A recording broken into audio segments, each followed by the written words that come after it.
The history of the Holy Temple is thousands of years old. To explain it, one has to look backward the history of entire Tamil Nadu where advancement and civilization was seen. The inscriptions of this place gives information about the lifestyle of tribal who were living here quite long before Aryans entered the Asian subcontinent in India at that time. The Pallavas were marked by the creation of a solid religious foundation. For this temple, Cholas reigned for about 300 years over the Coromandel coast and the greater part of eastern Deccan, where they helped and advanced Hindu culture to flourish. The Cholas were defeated in the 13th century by the Pandyas of Madurai and king of Mysore.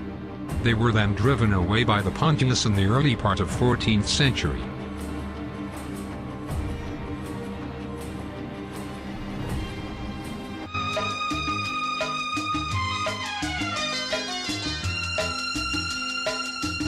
Many decades later, the whole of Srirangam was merged in a violent sandstorm. The temple of Srirangam and all its suburbs were under the sand. When the Kala king went out for hunting, he took shelter under the shade of a tree. The parrot which was perching on the tree began to chat, that the Srirangam is buried under the sands. Hearing this, the Kala king began to discover the submerged town of Srirangam and renewed all the parts and suburbs of the town.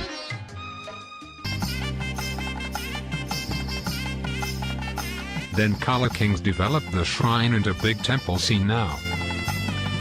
They have laid the basic foundations and primary buildings.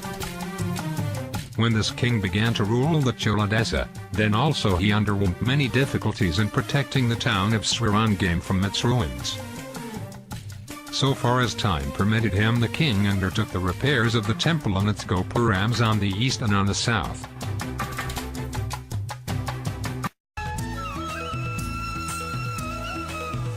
The temple is the foremost of the itself manifested shrines Lord Vishnu.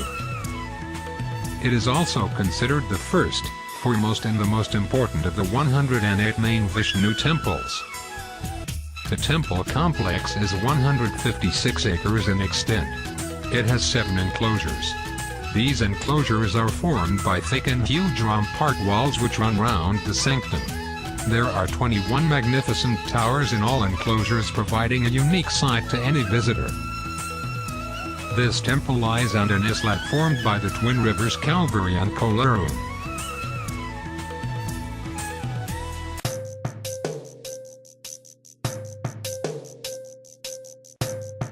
Angkor Wat is a temple complex at Angkor, Cambodia, built for the King Sarai Varman II in the early 12th century as his state temple and capital city.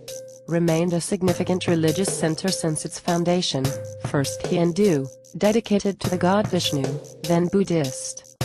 It is the world's largest religious building. Srirangam can be considered the biggest functioning Hindu temple in the world as it covers an area of about 156 acres with a perimeter of 4 kilometers.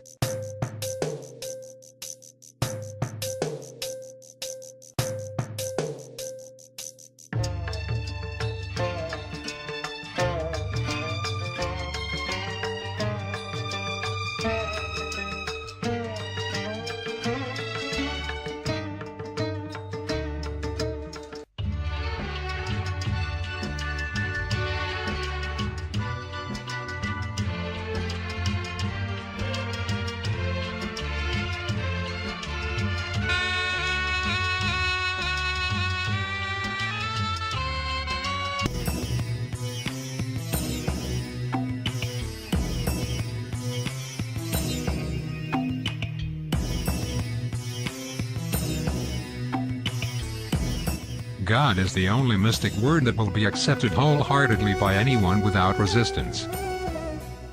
Both the atheist and believers stress the individual discipline for a better living and a way out to reach their respective path. However, the human mind, while accepting any such version about the God's existence or non-existence, will be purely based on relevant personal experience. Such individual experience will certainly help both the group of believers and non-believers to have their arguments and counter-arguments to their favor. both the parties know that individual discipline cannot be taught without injuring conventional practices that have been adopted for ages by both believers and non-believers.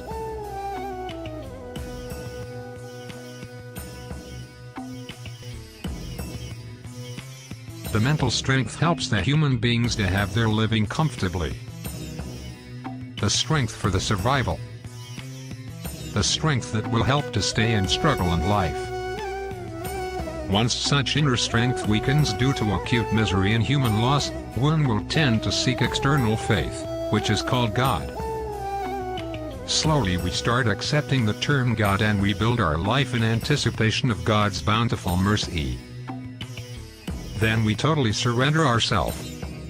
Then what we have to fight for? Is it the faith itself that helps human life to build their future? Or is it the commercial institution that easily converts innocent human faith in terms of money? Or with God himself, just because of not being able to provide any conclusive and convincing proof about his physical existence?